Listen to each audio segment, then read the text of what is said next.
Hello and welcome to the fourth video on my series on leftism and climate change. My name is Max Reynolds and I'm the author of The Revolutionary Renaissance, a study on the dialectical evolution of totalitarian thought. You can find more of my work on my website, maxoreynolds.com. In the last video we concentrated on some of the works of Jean-Paul Sartre. We're going to be continuing that in this video. Specifically we touched on his revival of the emphasis on the need for dialectical reason to overcome analytical reason, and in association with this we see the development of his concept of lived experience, which is really the mating together of your life, your experiences, your physical being, your psyche, the society around you and everything associated there with the dialectical methodology, and you have the lived experience of the world around you, but also the dialectical movement.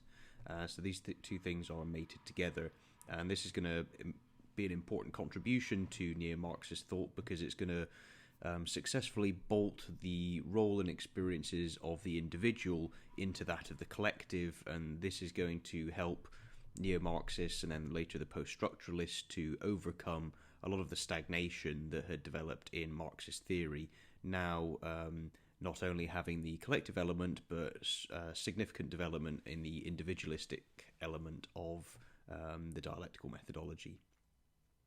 So it's really to do with the subject and the dialectic and the relation between the two. Now in this one we will be looking at some more of Jean-Paul Sartre's ideas. I think this video is going to be a bit shorter than the last one, hopefully. But we're going to cover his notion of anti-praxis and his notion of scarcity. So these are two concepts which are interlinked. Anti-praxis is obviously going to be the opposite of revolutionary dialectical praxis. Either it's opposite or at least something which is a distraction, kind of like an eddy current. You go off to one side and you get trapped in this eddy current, but you're not advancing the dialectical revolution, the next stage of the evolution of consciousness and the reformation of human nature. And then scarcity is one of the things that's associated with the anti-praxis. We'll see that scarcity is associated specifically with capitalism. Part one is regarding dialectical reason and its progression, and so this movement needs to take place consciously, which is always the emphasis in Marxist literature. It's always about raising consciousness, for which you must be talking, communicating, raising the same ideas, the definitions, the concepts.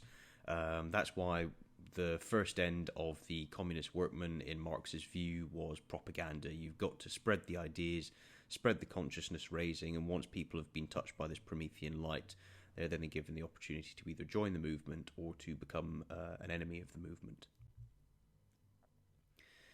So Sartre is going to have a continuation of Engels' project in the dialectic of nature, and he is kind of rare among Marxists even for this stage. It's primarily in Gramsci that you get the first major criticisms of Marx and Engels' ideas. There's obviously some criticism as well when we come to Lukács, more from the perspective trying to parse out why there are certain barriers to the revolution. But in Gramsci, there's more of a direct criticism of Marx and Engels for having the oversight of things like knowledge and culture, even though technically if you're going to overthrow religion in the entirety of society, there is a cultural revolution and thesis against the existing culture baked into that, just that it's not the most explicit area of focus as far as the original Marx and Engels were concerned. Whereas when we come to, certainly after Gramsci and with Sartre, we get more explicit criticism of Marx and Engels and some of their ideas or things that they overlooked, and how really they're overlooking these different features led to the failure of the revolution. So these problems need to be corrected. So if we're going to continue in a certain vein or with updated kind of ideas and approaches, the original philosophy, we're still going to have that original idea between Engels of the metabolism between inorganic nature and nature. So there's a process of flow of nutrients and resources from inorganic nature into the human body as you eat it. There's excretion, it goes back to nature, and the cycle continues. But there's going to be a new invigoration of that. Obviously now we have the ideas of Canguilhem, so we can start to reframe these slightly So that there is a milieu, which is essentially just inorganic nature, and then there's the organism, which again is organic nature. So although the linguistic terms have changed, and that reflects the fact that it comes from a slightly different disciplinary area and it starts to include broader conceptions and dialectical ideas, it's fundamentally the same approaches but in slightly different form. And so we're going to then see statements like force biology to consider the organism in its totality, that is to say, dialectically, and to consider all biological facts in their relation of interiority. Now, what this means is that Sartre is explicitly conscious of the role of biology, and so we shouldn't really be surprised about this because he was working at the same institution as Canguilhem. We can see how these ideas are crossing over and somewhat complementing one another. Here, biology is just now going to consider organic creatures and their environment, and that's how you can, which you can see reflected in considering the organism in its totality. So an organism is one kind of totality. You've got a coherent structure. You have a body. There are smaller aspects of your body, whether it's your teeth, whether it's your hands, then your fingers. There's this kind of fractal dimension where you're kind of parsed off into smaller and smaller components. And then there's obviously, whether it's bacteria or different kind of cellular aspects of your body, it's a component of you, but you don't necessarily have direct will over, the individual cells and what they're doing in your body. So there's a certain level where you've got conscious control. But anyway, you are one kind of totality as far as biology and Marxist theory would be concerned. And then the social world around you would be yet another kind of totality. The collectives which you might be a member of, whether it a national collective or in terms of age group or political affiliation, these are all different kinds of collectives. Those would all be totalities. There's the totality of the nation as the whole, the world as a whole, your natural environment, nature, it would be another kind of totality, and so on and so forth. So when you're dialectically mapping all of these different entities, it's that wagon wheel where you are you're trying to possess all of the ideas and mental representation of the entirety of the system, and then dialectically associating it with one another, trying to, through the process of mental reflection, come to new knowledge and new understanding, particularly of how these things need to be broken apart and then dialectically reformed. So if something's not dialectical at that point in time, it needs a dialectical conception of it in order to replace the original idea. And then there is a requirement to take all biological facts in their relation of interiority. So again, this is emphasizing the dialectical connection, but now as it pertains to the biological sphere. So all biological facts, so biology itself as an entire disciplinary area would need to be dialectically reformed. Also, everything it's associated there with, so that'd be things like, paleontology, any studies of anthropogenic influences on the environment, any kind of climate science, anything which pertains to the natural world and the organisms within it are going to need to have their facts dialectically mapped out and then incorporated into the dialectical form of reason. And then this is used to parse out all of the erroneous understanding which was baked into the previous conceptions, but then to also posit a new dialectical future which is based on these kind of raised consciousness ideas. And so you're trying to apprehend the thing which correctly dialectically connects each of these different disciplinary areas and the facts and information within them. So that's the kind of the relation of interiority. So the things are included. Interiority is that monad where you have something which is seen as distinct or separate from yourself, but there's actually the true knowledge that it is just another manifestation of yourself. So in Hegel, you have that with the concepts. In Marxism, it's, nature, for example, performs that function. So all of the material things around you, and even the conceptions that you hold in your consciousness, which are reflections of the material world, these are all in a relation of interiority to one another, and it's having that unmediated understanding and connection and relationship between them that is the correct movement of the dialectic. But nonetheless, one of the different ways of conceptualizing the world which Sartre introduces, and it's certainly not explicit in someone like Marx or Engels, Lukács, as far as I can tell, or Gramsci, is that everything is already dialectical. So whilst he's of course critiqued analytical reason and sought to replace it with dialectical reason, what he's essentially arguing is that the analytical methods or way of coming to information about the world, the methodologies which scientists use to test and so on and so forth, they are analytic in a sense, but they are just one form that the dialectic has taken in the universe, the world, and in human consciousness. And what's starting to be developed here is that whilst scientists or people using formal logic or analytical reason aren't dialecticians, they're kind of being framed as someone who's caught in a dialectical eddy, because the dialectic is seen as higher, it governs, it's the language of the universe, because you can cognitively associate things with one another. And what this means is that everything will be now dialectically reinterpreted, but when you've got this goal-oriented aspect to the thinking, as you always have in the Marxist tradition, you're going to say that the things which don't advance the dialectic in the way that the Marxists want are somehow trapped and detracting from, basically the truth that the world must change in this forward progression of the Marxist dialectic. And so what you'll see are concepts arising such as anti-praxis. So this is directly kind of bolting into this, and it's only anti-praxis in the sense that it's not actually advancing praxis, which is the dialectic consciously being advanced and going through those oscillations of coming up with new theories and then implementing them.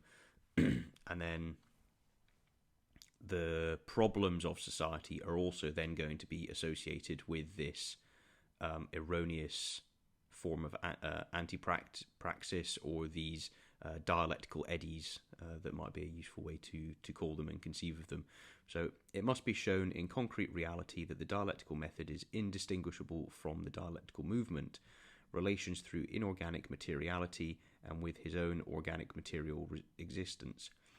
So this again is quite demonstrable in the sense that it's a materialist approach, but this material, the person must be looking at reality, the associations between events, actions, concepts, and then seeing them as being connected through this dialectical movement. If you have done chemistry, then you'll know that electrons carry charge through a metal.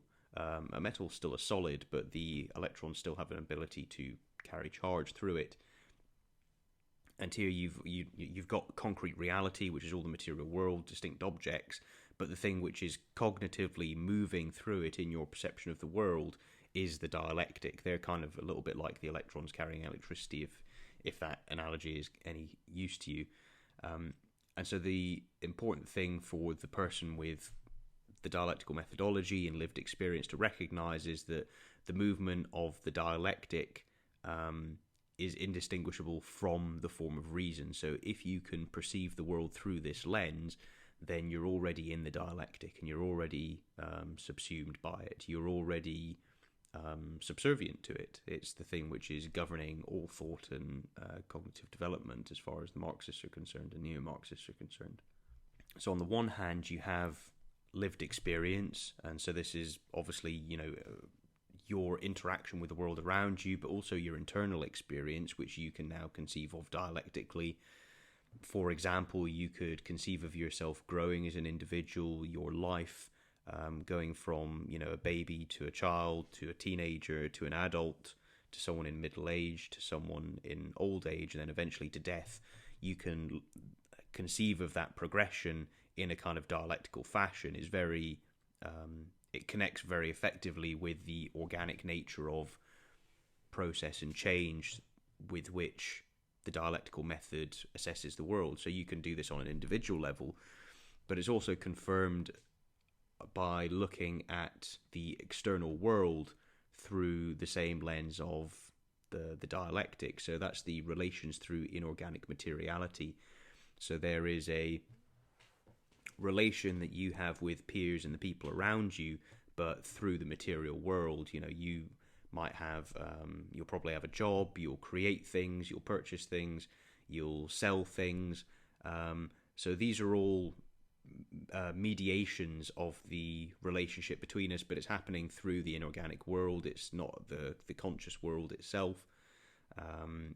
It's taking place through another medium, but nonetheless there's a relation of all of these different people to the inorganic world and the various forms and shapes and then items that can be created in the material world. And fundamentally, just as in the subject-object union, which is in Marxism, which is the species being, so that's the monad, which is humanity bonded with nature. Well, likewise, whilst you have a dialectic of nature, there's your individual dialectic, the collective dialectics, and so forth. Everything in life is all associated with one another. So you can see the relations through the inorganic material, but then you can also use that for insight into your own organic material existence. So if the inorganic world isn't oriented and ordered in under the dialectic and in the correct way, working towards communism, working towards the reformation of human nature by the collective reforming its consciousness, that's the socialist aspect, then that's going to be problems. You can recognize that there's contradictions, and within this framework you need to collapse and remove the contradictions. You need to reconnect all of these things and supposedly have non-contradiction as one of the highest governing principles of dialectical reason. So the subjective issue that this introduces is that the individuals and all people in society are split into different totalities, but they're split on the level of logic and then everything which issues from that logic. Now, as far as Sartre's reconceptualizing things, you have everyone is under the dialectical form of logic. It's just that some people are unconscious of this, hence why they're trapped off in dialectical eddies. They take part in capitalism, have private property, have a stable family, and so on and so forth, or believe in God or the rule of law.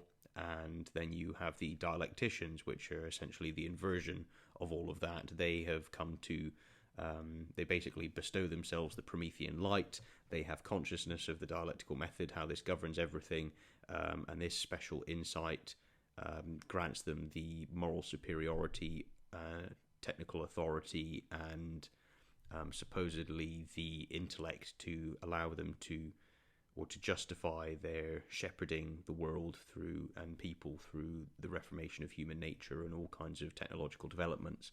So merely by having this insight, it's the self-bestowal of why all of society all of a sudden needs to put down whatever they're doing and then listen to you and your ideas on how all of society and life should be ordered.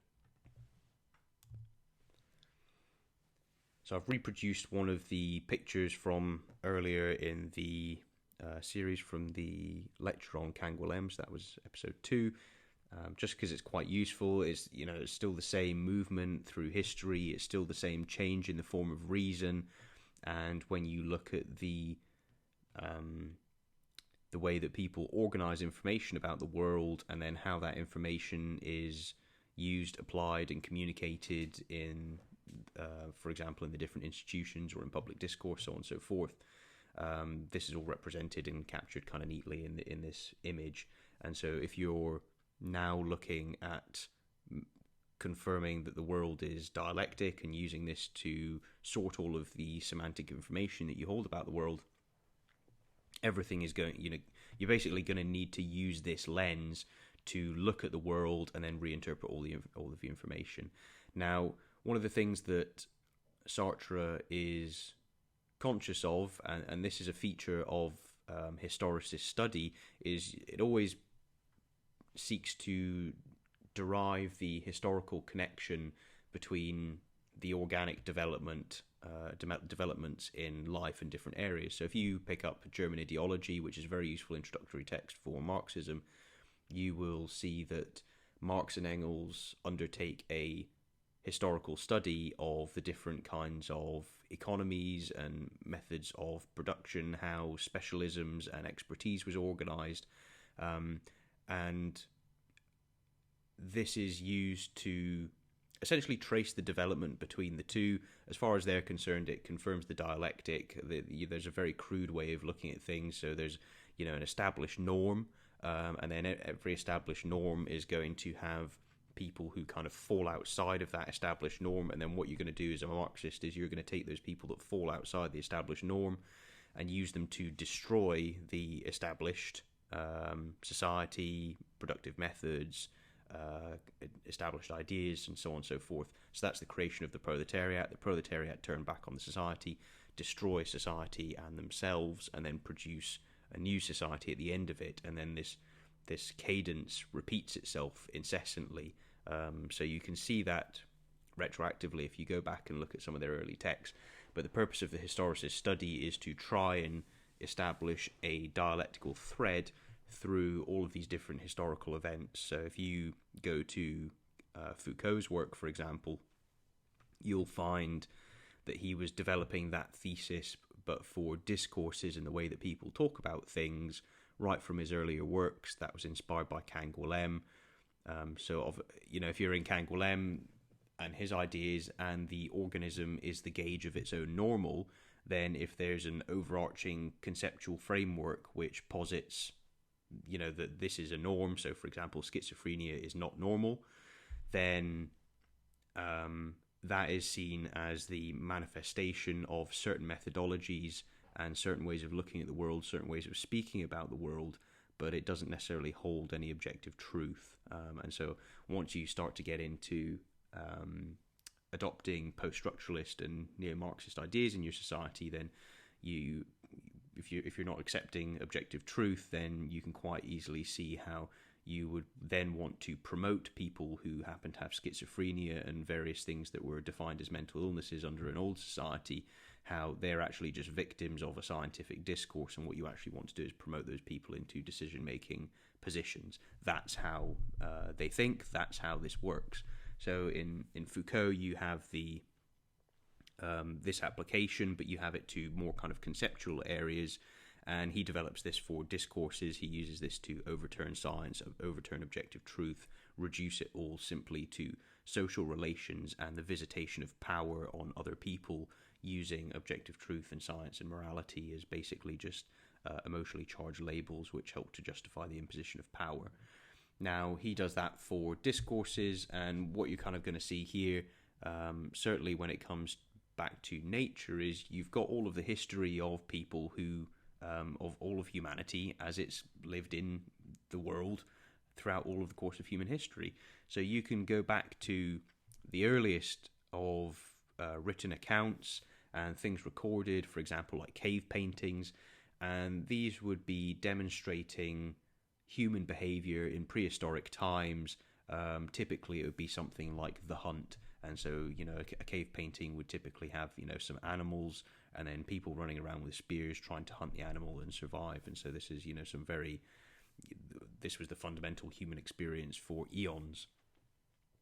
And then you steadily have development. So a historicist study would start to then look at different methods of coming to food. So early things would be like animal husbandry, so taking animals, breeding them, domesticating them, having things like cows and stuff like this for milk and cheese.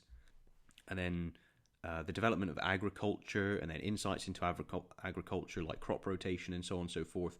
All of these would change the way or the number of people that can be supported on the amount of food available.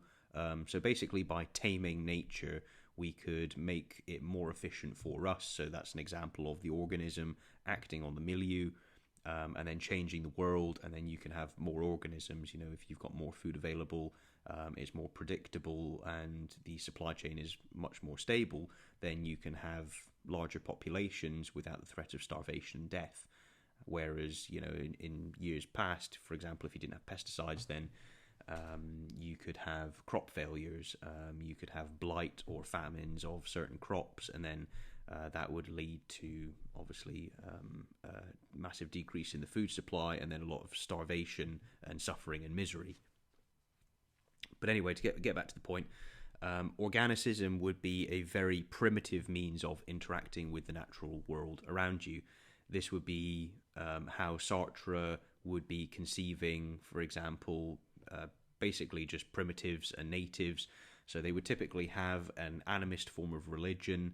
This is where ideas of cause and effect are very different in animist societies. That often objects are seen as having their own agency. So normally you would look at the world and you'd say, okay, well, I'm walking through the door. But then for an animist, their notion of causality and experience can be quite different, and they might say something like, well, the door moved towards me. So there's this kind of, I suppose, a slight, I don't know if a disembodiment's the correct word, but the ideas around causality and the phenomenological experience that you as an individual would have is different to what we would normally expect in our own societies, and how we'd normally describe the events around us. And then with the kind of Rousseauist aspect of Marxism, which is always there, so that's the collective as the sovereign, but also the collective as sovereign of sovereigns, reforming its own nature, taking from itself and recreating. You have this romanticism associated with Rousseau for the natural world. And certainly there are benefits if you've got smaller communities, because the likelihood that you're actually going to know people, have multiple experiences with the same people, you can have insight to, into their character, who you should be wary of. There are obviously advantages to small settlements and things like this, but as far as someone like Sartre is going to be concerned with is, you don't want a society based on base nature, this organicism, these potentially even neo or animist societies rather, because they're just too basic. Fair enough, they would be living under a form of the dialectic as far as Sartre is concerned, but this wouldn't be a higher form of the dialectic. So you go back to that alchemical notion of synthesizing something which is purer and higher out of raw materials. Nature would be a kind of a raw material, and there's a typical relation with it, but that's not necessarily the highest form of dialectical relation that's possible. And you can definitely see this thread come through from Nietzsche, because one of his, he didn't like Rousseau. Nietzsche didn't like, just the kind of the raw, the base form of nature, and the base form of human nature as well. These needed to be reformed through a process of sublimation. So you're trying to extract out the higher, and at least in Nietzsche, this was through the will to power, and you could, as far as Nietzsche was concerned, essentially replace God in terms of being able to craft new moral principles by which society would live itself. So this is the reformation of the things that we use to regulate our behavior, and what we see as a society which is moral and just. So in Nietzsche's system, they're replaced entirely and often underpinned with will to power. So quite similar principle coming through here. Overcome organicism by moving to higher forms of dialectic. So the organicists, the primitives, that would just be, kind of a guide, but it's not ultimately where neo-Marxist society should be actually aiming. And one of the reasons why it's problematic is because if you're not going through the consciousness raising and the explicit awareness of the dialectic and your lived experience of your own life, and then the inorganic world around you, and how these are all dialectical, how these are moving forward and associated through the dialectic, then you can become trapped in eddies, and these can basically disrupt the process of moving towards greater and greater totalization encompassing all of the world. And one of those eddies can, of course, be the process of objectifying the material world. So you see the world around you as an object, and that causes you to treat it differently than if you see the world around you as an extension of yourself. So we can see that in all of the Marxist literature, whether it's Marx and Engels talking essentially about how the wrong form of reason and the wrong ideas are associated with alienation. One form of alienation when it comes to the material world is estrangement. You're estranged from the objects in the world around you, the material around you, because you're not seeing it through this dialectical lens which connects the two. And then we've got this same thread in Canguilhem. So but he's critiquing Descartes, and so Descartes, if you're extracting mechanical principles and then using them to view the world again, then that's problematic. That's the same process of objectification. What you need to do is undo that and get the kind of the same subject-object collapse through the dialectical methodology. And then we're seeing the exact same idea here with Sartre. So he's going to reject organicism because it's too base. It leads to these problems, but then he's going to need to try and lead people through. So you can obviously see how there's a historicist evolution from most primitive types of societies. Dialectic is superimposed onto them, and then there's, for example, medieval society that would have a dialectic imposed onto the understanding of medieval society. Then you'd have modernity, and you'd have a dialectic imposed onto that, and then you would have a dialectical post-modernity potentially as well. So that's what you get in the generation after Sartre. Now, one of the key things to recognize is that the form of reason has a bearing on the form of labor. So this is that process of when you're seeing the world as a separate object, that changes your relation to the world, that induces you to conduct yourself in a certain way. We can see how the old Marxist ideas of fetishism are bolted into that. So fetishism, just to remind you, was where you saw the object as external from yourself, and then you use this process, you imbue the object with supernatural power as far as Marx is concerned, and then this basically goads and leads other people into seeing the object in the same light, and then this has consequences for people's desire to accrue private property. And then the desire to accrue private property means that you're going to partake in labor. It means that you're going to sacrifice other people, but it's also a sacrifice of yourself. And so the erroneous way of looking at the material world around you leads to the division of labor, the exploitation and suffering of all beings, and the moral evil that is private property, and so on and so forth. And then that obviously has a bearing on the family, because the family's born is designed in a certain way through marriage and the children. And if we instead take the opposite view, and you just kind of look at all of these things and basically decide that actually, rather than having a sophisticated system which describes all of this processes, it's actually just a system to try and destroy each of those things, is actually a lot more simplistic and a lot more straightforward. But nonetheless, these are the technicalities, these are the concepts they're using. So you've got fetishism, goes the perpetuation of private property, and then the division of labour associated therewith. So obviously, if you undo that form of reason, then you're moving more towards the conception of labour, in which you see the things that you work on as an extension of yourself. So I have created this presentation, so I've spent my life force, and this presentation is essentially kind of an aspect of myself. And likewise, if we were part of the same collective, it would kind of be an expression of us. The fact that I'm not selling it, I suppose, would be make some of the Marxists quite happy, aside from the fact that I would be leading people into the erroneous form of reason and the erroneous form of conceptualizing the world around us, and that would actually be seen as a higher sin. So points against me for that one.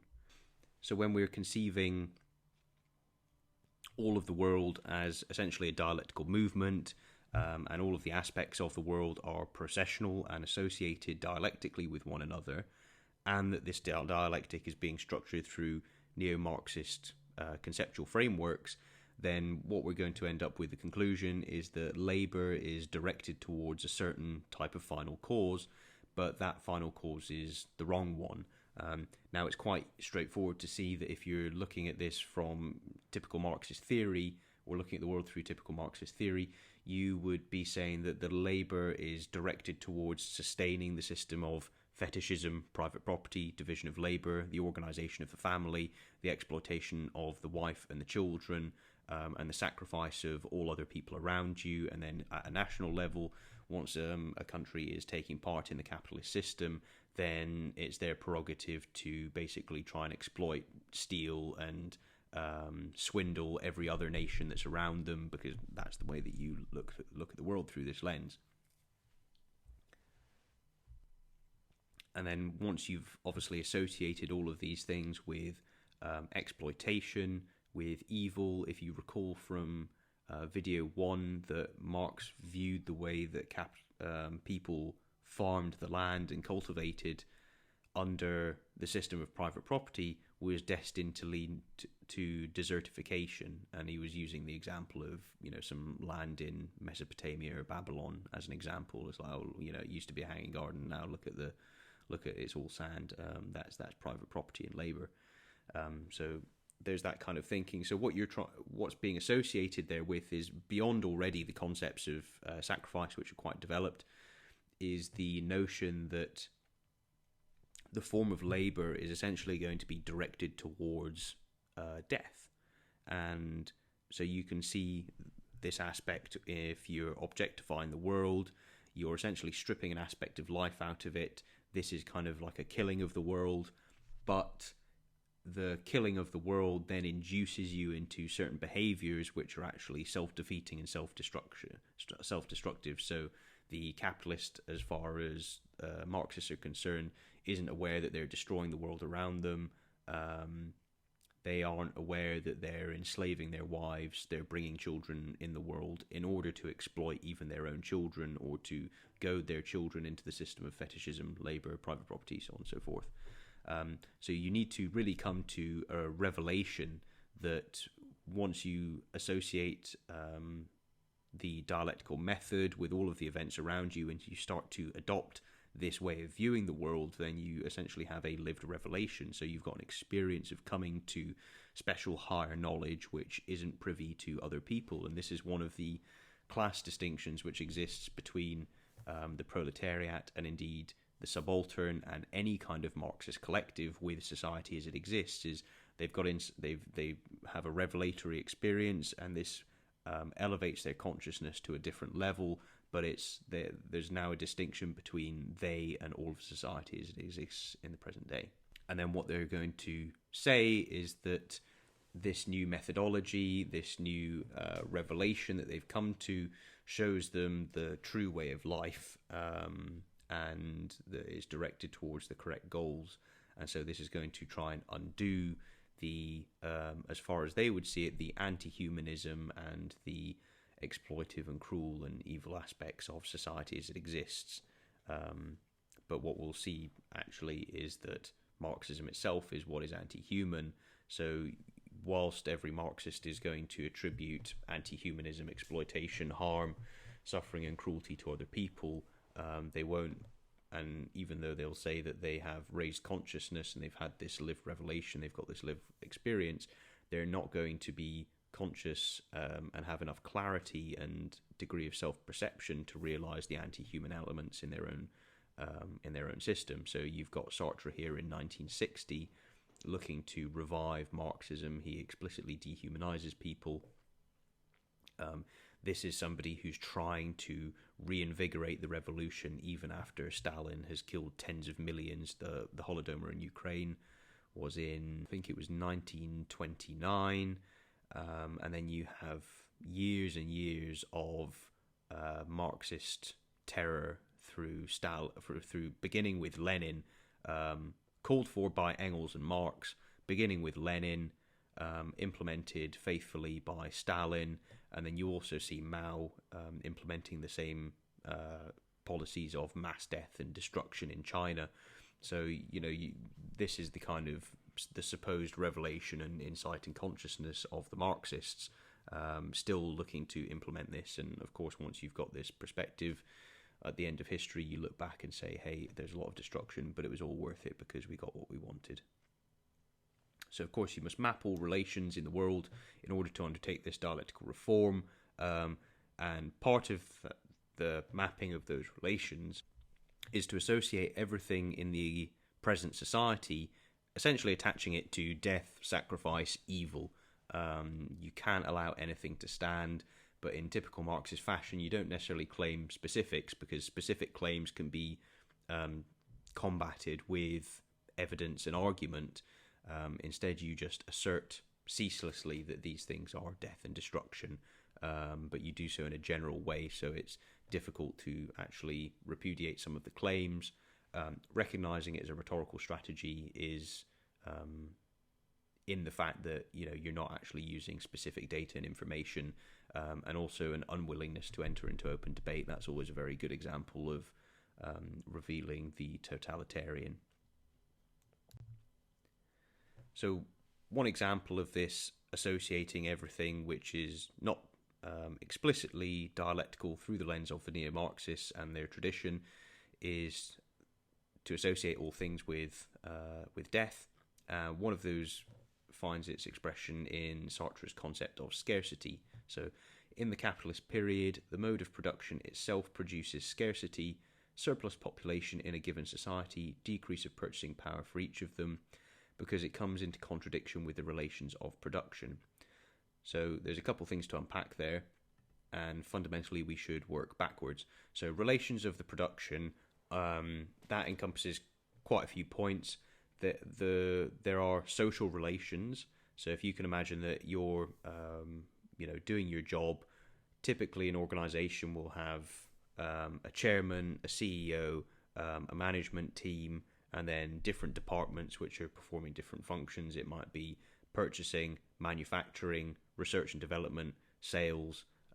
Those are going to be the core groups of most businesses, and other things they might have other kind of aspects that they add, but they're generally going to be a cost burden rather than adding to the value chain.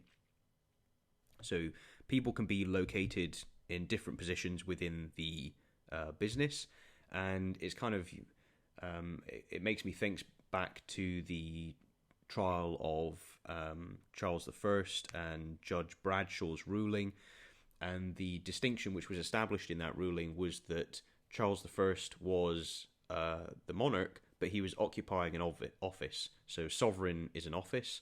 If you were going to look at the British state through that same lens today, then Parliament and the parliamentarians would be occupying the office of sovereign. They execute laws and take care of international policy and so on and so forth. So within every organization, you're going to have different functions or different offices which are responsible for dishing out different tasks. There's a different point in the hierarchy and different levels of authority. And then the person who happens to be in that position can change, and so you can move up. You might move down or you might move up. Either way, or you might stay the same job, or you might change organization and occupy a different position. But when it comes to social relations, whenever you're looking at this through the Marxist lens, there's not a conception of competence. So you are looking at the world through this lens of power and oppression and social relations. So if there is a hierarchy existing and someone is in a position of authority and they're above you, it's not really seen as, for the requirements of running a business successfully. It's not really seen as having taken place on merit or because a person's started a company. So why should someone else be managing their company when they started it, and so on and so forth. These are actually just seen as expressions of power. And so there's a social relation aspect in every company where people are in different positions and they exert power on the people below them. And you've essentially got, in the inversion of that hierarchy is the is the exploitation of the different people. So the person who's at the highest is doing the most exploiting and exploiting everyone, others, inducing them to do the same.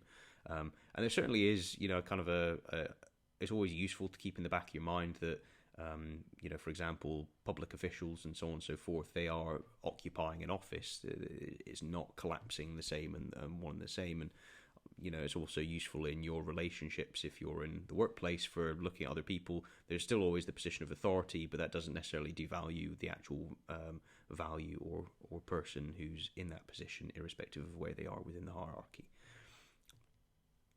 So anyway, you've got the social aspect of the relations of production, then you've got the more kind of material aspects, so that's things like the tools, the machinery, the actual materials used, and so on and so forth.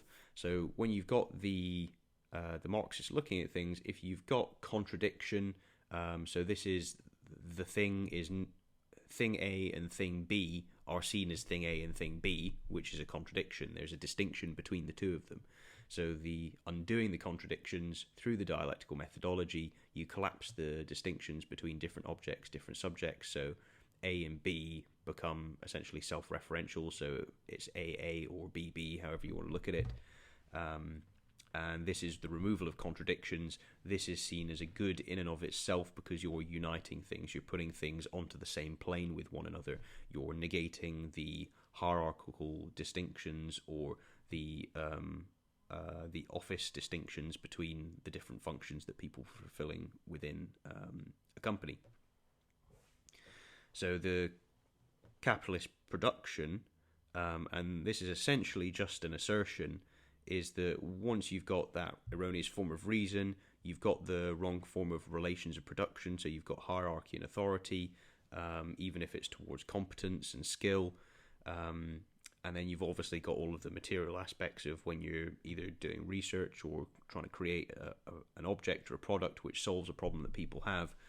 The capitalist system fundamentally is going to produce scarcity. So because you use materials, you remove it from the total sum of materials that are available to use, and other people can't, use that.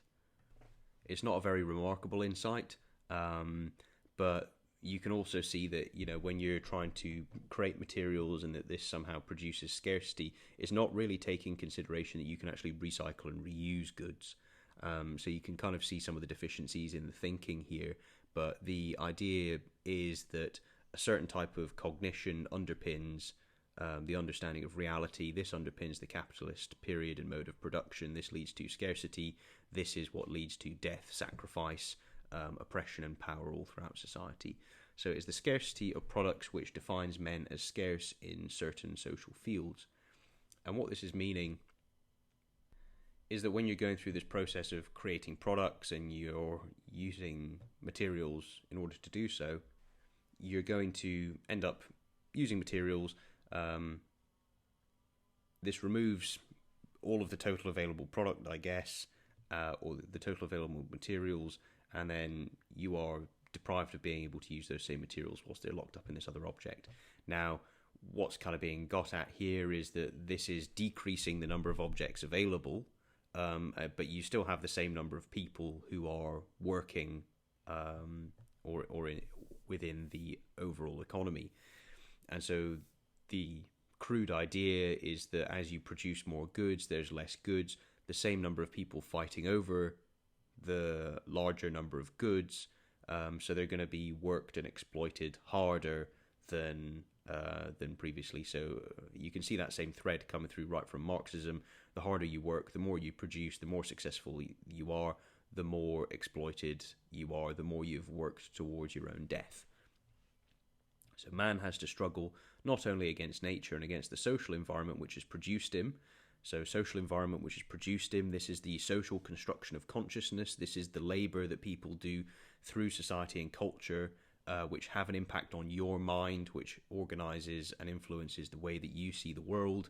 So that's the imparting of non-dialectical methodology and non-dialectical ideas. So that's the perpetuation of private property, the idea that you are an individual before the law, you're only individually accountable for your own actions, you can't be held guilty for something that someone else did 100 years ago. Communists see it the opposite way. You can be held guilty for perpetuating the capitalist system, and you should be acting in every sense to overturn private property. The raising of consciousness is part of that process of the Marxist dialectical collective reforming your conception of the world. That's the social construction of your consciousness. That's the thing whereby new ideas about how you could have different values and how you can infinitely reform human nature as desired by the collective. So this is the Marxist collective naming what humanity is and defining what the boundaries of humanity is, and then obviously what people's consciousness are. So man has struggled not only against nature and against the social environment which has produced him. So that's the milieu. The milieu produces the organism and how it organizes itself. But it produces him and against other men, but also against his own action as it becomes other. So again, it's that same notion of objectification, and then this is goading people to then act against their peers. And this conflict is inherently violent, and what you're going to do is, if you've got this scarcity of products, and the scarcity of material in the world, which is always going to become more scarce after the capitalist mode of production, then you're going to likewise induce there's too many people versus the number of products that have been generated. So you got surplus people, and they are left to vegetate or disappear. So essentially, capitalism is murder, private property is murder, the division of labour is murder, the current organisation of the family between man, woman, and then having children, that leads to murder.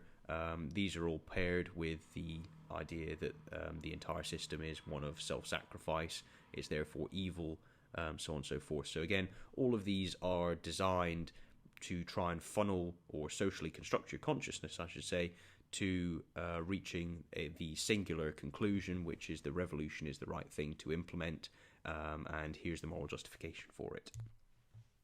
So continuing on scarcity, once you've got the idea of capitalism leading to scarcity, leading to death, leading to the degeneration and diminution of the people, including actually killing them or sucking them dry of their life and their labour up until the moment they're killed, and you've got the idea of non-contradiction, then you're looking at how private property and capitalist modes of production are going to lead to pollution. So again, you've got this notion that the wrong orientation and relation to the world is responsible for all ills in the world. Now, first moment of industrial capitalism, violent and feverish in character. All exploitive activities come to be based on the mode of exploitation of the mines. They are constituted in the perspective of rapid, brutal gains before the raw material is exhausted. So it's kind of now taking capitalism and then the form of reason and then extrapolating it. So you find the analogy which makes it as horrible and depraved as possible, and then you reapply that metaphor or allegory to every other mode of production. So here the thing is that people are sent underground and put in the worst conditions possible to try and gain all of the material as fast as possible, with paying as little to the people and exhausting the people in the process. So you're extracting everything from sacred Mother Earth, which is being used to then perpetuate and increase the expansion of humanity. So the partial destruction of the structures of the old society, the proletarianization of certain groups and their subjugation to the two inhuman forces of physical fatigue and scarcity, and as a result of all this, a new kind of men came into being, iron and coal men, produced by mining and by new smelting techniques, the industrial proletarians, and of course industrialists and technicians, etc. So here we've got the fact that there's a historicist development. So as technology or certain mining methods and things have been developed, this has led to a transformation in the structures of society. So it go from perhaps, during the Industrial Revolution, move from primarily agrarian economy and certain technological developments are then being replaced by things like steam, and different kinds of technologies. And then one of the most fundamental improvements in the entirety of human experience is the transformation or being able to access energy. So this began with coal, so you can burn coal, turn a turbine, make electricity, and then you can power machines which can do vastly more production than an individual would ever do. But this obviously radically changes, the price of goods, the access to materials, but it also increases the amount of mining and resources that can be consumed. But in general, what that's going to mean is an increase in the quality of life for all people associated in a nation which is going to find, developments in energy consumption. So you can obviously have coal, liquid natural gas, and other kind of gases are cleaner. And then you've obviously got nuclear fission, so that's splitting particles and then releasing energy by establishing new bonds. Breaking apart atoms and releasing energy thereby when they degrade into smaller molecular weight atoms. And then fusion, which is the synthesis between hydrogen into larger molecules, and when you create the bonds, you release energy. And then, of course, you've got renewable sources of energy as well. So you've got all of these different aspects which are better than burning wood or not really burning anything at all and not having access to electricity. But this transformation in technology is seen as exacerbating the problem of scarcity in production in nature. This obviously exacerbates the exploitation, cruelty, and dying of the people of the working class. And the linguistic association is to kind of reduce people, so they're not humans really anymore. They're produced as iron and coal men. So there's a kind of a confusion between their job and they themselves, and it's kind of ironic given what we were talking about with the previous social relations, and your function within a company is just a role. It's like an office, but that doesn't necessarily define entirely who you are or your value. But here we can actually see something kind of similar being done in reverse. Is the people are actually just iron and coal men. They don't have any inherent value in that system, and then it's associated with an increase in different types of technology and then different types of functions. So industrialists and technicians, right away you should be thinking that's division of labour, so that's the accrual of private property and the abuse of other people. So one of the things which is important to recognise is that just because scarcity takes place in Sartre's conception of the world, this doesn't necessarily guarantee that people are going to come to a raised consciousness and to then seek to overturn it. So the problem that Sartre obviously introduced with the notion of, that everything is underpinned by a dialectical movement, the dialectical methodology, but you may not necessarily have awareness or recognition of this dialectical methodology.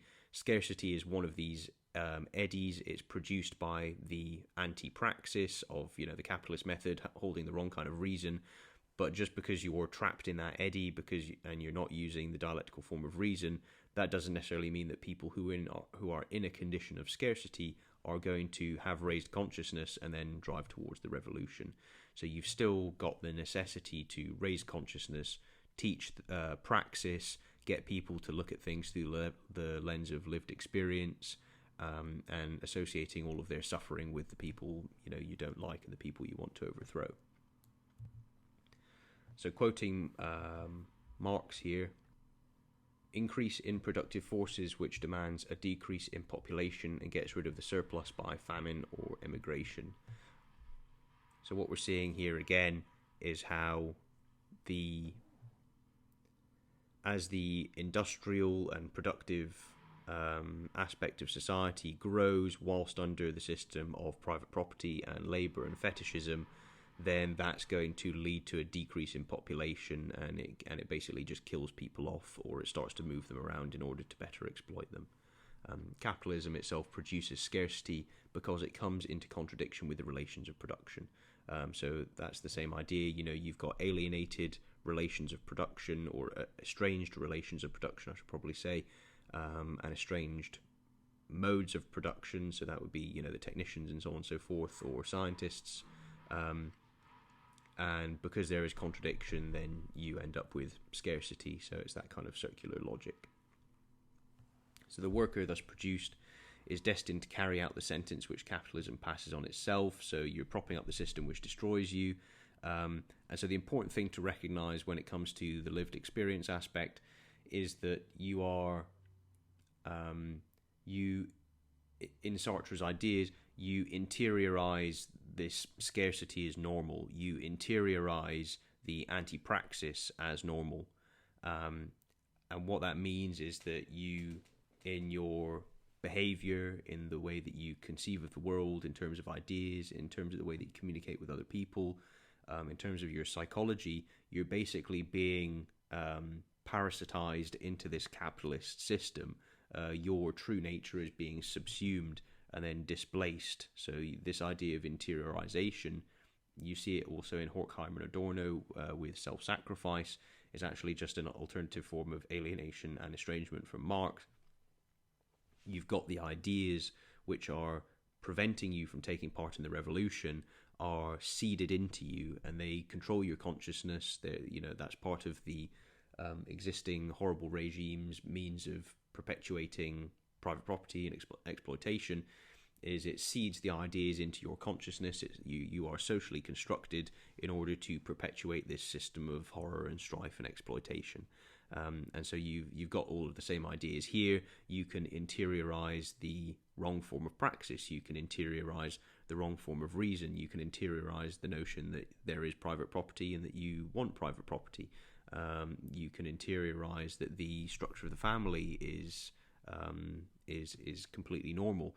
These are all problems which need to be basically ripped out of the person and then given dialectical alternatives. And of course, the thing which is going to populate the alternatives for all of that is dialectic, and then the lived experience of the dialectic. So it's only going to be lived experience if it's dialectical, if it's reading in the precepts and ideas that Marxism is asking people to adopt. So here you would have to have a lived experience of scarcity. So any time where you're in a job, you want to get paid more, or you can't afford anything, or maybe something runs out in the shops, or whatever it happens to be, you need to integrate that into your dialectical understanding of the world, and you need to integrate that into your understanding of how capitalism and private property in that entire system is actually causing this, and is doing this in order to induce you to destroy yourself and to destroy other people. So you can see how once you start to adopt these ideas and the totalizing nature of it, and certainly the lack of debate or willingness to entertain other conceptualizations of the world, you're going to essentially train yourself to go down a path of looking at the world through this increasingly totalitarian lens, but where every single object around you, where every single event, idea, utterance, and manifestation of the material world or your subjective experience of it are all bolted into this entire nefarious system which is essentially destroying you. And so every single one of those things then holds a significant moral value associated with it, and it becomes your ethical duty to overturn those things. So the revolution becomes the right thing to do, even though it's going to induce you to potentially kill your own family if they don't side with you in the revolution. Now, it's quite clear to see how scarcity is going to cause problems as far as the Marxists are concerned, and the guarantee or the ontological reality of scarcity based under capitalism and private property. So you're going to want to obviously overturn that. Now, there's also the other aspects which were quite clear under, perhaps more under the later writers, is that pollution is also thereby associated with capitalism. Now, it doesn't matter that, for example, if you're a communist with a pair of tin snips and you're cutting a piece of metal and there's a little bit of waste, or whether you're a capitalist doing the exact same, that there's a little piece of waste. They look at even that same piece of waste with a completely different emotional value depending on what system it was produced under, because obviously there's all of the emotional baggage with looking at private property, and that would be, that little off-cutting of metal would be seen as a form of pollution, and every type of action under the capitalist society, under the system of private property, would be seen as generating a piece of pollution associated with it. Cynically, that would be obviously integrated so that pollution is obviously part of the process of inducing people to buy into the same capitalist system. So pollution adds to scarcity. If you're not converting things from raw materials into products in the most efficient way, there's byproducts there those byproducts can end up in the environment, or they're not used, or the methods by which things are produced can lead to pollution. So you'd say that coal, liquid natural gas, even the burning of wood, these all generate, certainly petrochemicals like fuel oil, these all generate pollutants. The pollutants add to or decrease the general quality of air, soils, and so on and so forth. These add to, they both take away material from the material world, so you've got the increasing of scarcity, but then the thing which is put back into the world is itself a pollutant which is harmful. And then this is seen as something which is obviously worse and exacerbated under the capitalist mode of production. But when you come to the Sartrean aspect, you're going to think that, okay, well, the anti-praxis, the wrong form of reason, they're all contributing to scarcity, they're also contributing to the creation of pollution. But one of the important things when you come to lived experience is that it's the wholly subjective aspect. It's not looking now at the objective world through an objective lens. That's really what we've been talking about right from the start with Marx. So you're going to be looking at all of the information, all of the events around you, and particularly your subjective experiences, and then you're going to be bolting that into this dialectical understanding of the world, the dialectical understanding of events around you, what's considered knowledge, what's considered not, what's considered a friendly collective, what's considered, your tribal enemy. So you can see how on the environmentalist side, you're going to have a lived experience of leftism, you're going to have a lived experience of climate change, you're going to have a lived experience of scarcity, you're going to have a lived experience of pollution, and so on and so forth.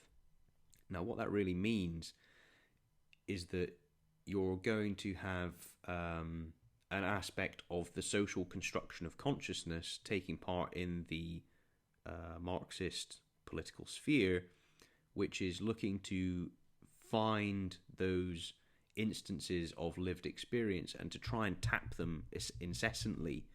So you go back and you reform the different disciplinary areas, and this is definitely the case under Foucault, a lot more substantially. If you go back to one of the images a few slides back, it's got that you've got the social relations between the different groups and the material world, nature, that's reflected up into the ideas that people hold, but then also the utterances that people can make of them.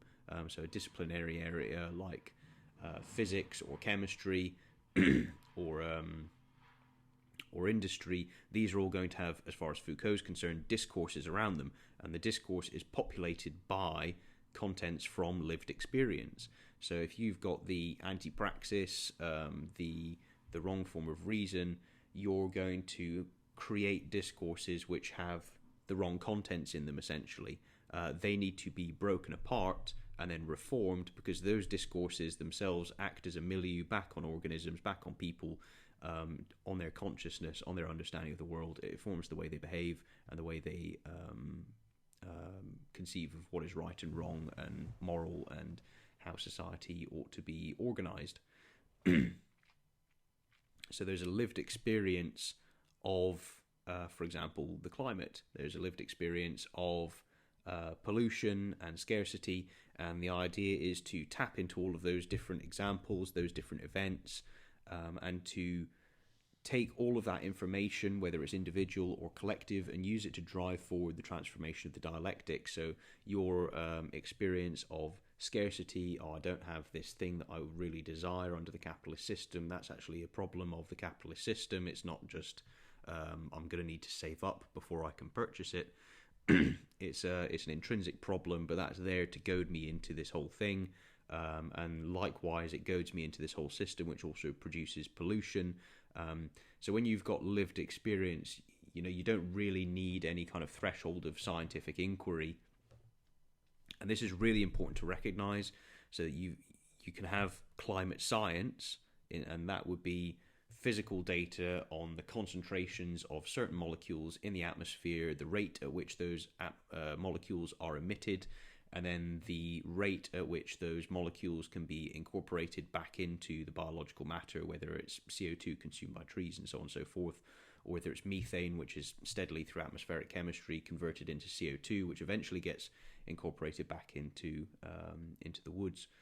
So you're not really going to be interested or looking at that information. You're interested in it if it confirms your hypothesis, which is that climate change and eco-apocalypticism are already here, because once you're in lived experience, you can just say, I've got this fundamental known thing that I've come to consciousness that there is pollution, and the pollution is inherently bad for the world.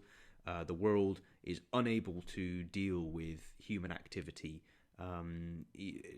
You're not going to look at things like, okay, well, you produce more CO2, so there's more food for trees, so eventually you're going to get increased tree growth or increased vegetation growth. You're not going to look at it through that kind of scientific lens. You're instead going to say, well, the CO2 is just going to build up like this immense blanket and we're all going to suffocate. But you've got lived experience of this knowledge and of this issue. And the problem that presents is that once you're not really talking in clear propositional terms, once you're not really generating hypotheses and then testing these with data, once you're not really willing to enter into negotiation, conversation, because as a totalitarian you don't accept free speech, it's just your fundamental experience which is what matters, and it's something which can't be disproved, of course. If you're not willing to hear other ideas and take part in negotiation and debate, then you're not going to change your mind, because you can isolate yourself from any information which would disconfirm your view of the world. So you've got this entire system which builds up, which is highly emotive, which sees all events and actions as having a moral valence. You're not really willing to entertain any information which disconfirms, but nonetheless you're going to assert that you have come to special privileged knowledge. You've got this consciousness raising, this Promethean revelation. You've got the insight. Everyone needs to listen to you and your lived experience. You know that the climate change and the death of Gaia is imminent. It's here. The end is nigh. It's the anti-utopia of the eco-apocalypse, and you know this is a truth, and nothing that anyone else can say matters. And of course, with this horrendous problem, then all power needs to be gifted to those people in order that they can do anything potentially required in order to overcome that problem. And so with that with that argument, you're saying that, basically all chains of juridical and moral delimitation are cut. You get to do whatever the hell you want to do in order to combat the problem of scarcity, pollution, private property, all of these things which are associated with the destruction of Gaia, the destruction of the environment, climate change, and so on and so forth. And of course, all power is rendered into the person. So they can then use this alternative methodology of then implementing a totalitarian system.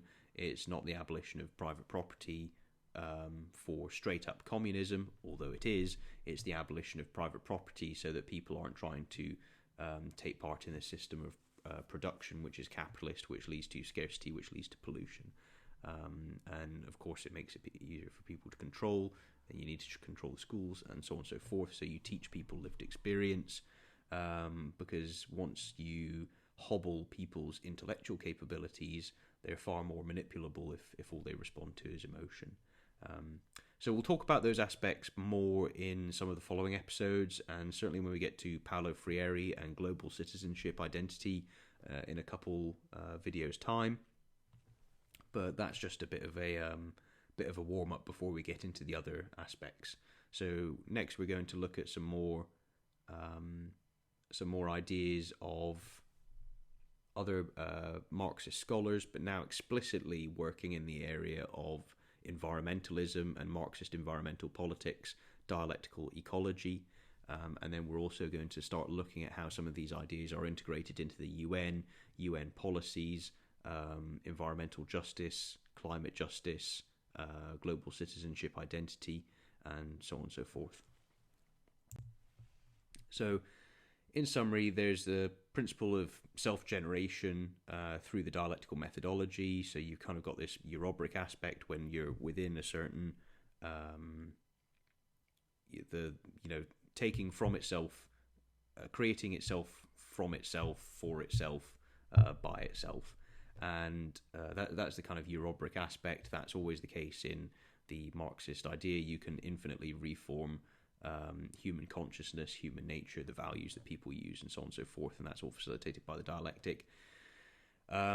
If the organism is divorced from the dialectical union with nature and the way of organizing its information, that's essentially synonymous with death. That's the death through scarcity, pollution, anti-praxis, so on and so forth, which induces people into fetishism and the sacrifice of others and then the sacrifice of themselves. So it's the dialectic and the historicist which overcomes this. Everything needs to be increasingly totalizing and total. Anything which works against those is obviously one of those anti-praxial eddies which needs to be overcome. The inorganic material world is molded by labour and praxis itself. Of course, if you're going to socially reform consciousness, then that's going to give you the kind of the templates or the models that you're then going to put into practice in order to actually change the world itself. In Sartre, because he's got the literary aspect, that extends to writing, and you can understand how the ideas and information or science and whatever it happens to be which come into your consciousness, these are different kinds of milieu, and these induce people to behave in a certain way. So of course, if you've got things like science or analytical reason, or you have individualism or private property as values, then that's going to have a bearing on the way that you conduct yourself, your morals, the way you interact with the world. Downstream, that means that there's going to be certain things not available to labour as far as the Marxists are concerned. So you're not going to take part in the social reformation of consciousness. You're not going to take part in the overthrow of society and the destruction of everything you disagree with. You're not going to use your labour to reform everything in your image. And of course, scarcity is one of those things which takes place through the material world, and which also has a bearing on labour in terms of what's available. So you've got the reflection of the relation to the material, which is, if you've got the wrong understanding of the world, then you're going to have the wrong orientation towards it. You're going to lead towards scarcity. And fundamentally, all of these things are embodied within your lived experience. So you need to break the entire person's conception of the world, reality and understanding, and themselves, in order that they can then be reformed, so that they can be the person they need to be to bring into effect the revolution. So that was only one citation this time. Thank you.